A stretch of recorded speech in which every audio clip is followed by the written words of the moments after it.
भारतीय पंजाब में कांग्रेस कमेटी के सदर और साबिक टेस्ट क्रिकेटर नवजोत सिंह सिद्धू बाबा गुरु नानक के जन्मदिन की तकरीबात में शिरकत के लिए पाकिस्तान पहुंचे। मजहबी रसूमात अदा की और खाना भी खाया। मीडिया से गुफ्तगू में सिद्धू ने कहा कि दूरियां खत्म करने के लिए इकदाम करना होंगे। पाकिस्तान से बड़ी मार्केट कहीं नहीं। लाहौर और ग्वादरसपुर के दरमियान तिजारत खुले तो खुशी होगी। ननकाना साहब में सिख मजहब के बानी बाबा गुरु नानक के 592वें जन्मदिन की तकरीबात जारी हैं। दुनिया भर से आए सिख यात्री मजहबी रसूमात की अदायगी में मसरूफ हैं। पाकिस्तान आमद के मौके पर सिद्धू की करतारपुर के CEO से मुलाकात की एक वीडियो सोशल मीडिया पर वायरल हो रही है, जिसमें पाकिस्तानी हुकाम को सिद्धू का इस्तकबाल करते देखा जा सकता है। वीडियो में देखा जा सकता है कि एक शख्स अपना करतारपुर के CEO के तौर पर तारफ करवाते हुए कह रहे हैं कि वज़ीर-ए-आज़म इमरान खान और पाकिस्तान की अवाम की तरफ से आपको खुशामदीद कहते हैं। फिर सिद्धू को फूलों का हार भी पहनाया जाता है। इस दौरान सिद्धू वज़ीर-ए-आज़म इमरान खान के हवाले से कहते हैं कि वो मेरा बड़ा भाई है और उसने हमारे लिए बहुत कुछ किया है।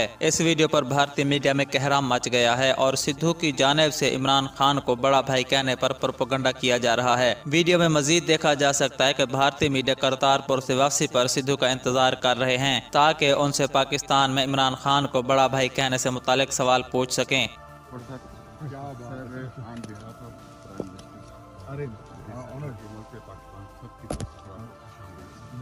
Very warm. Very warm. We have been waiting for this day.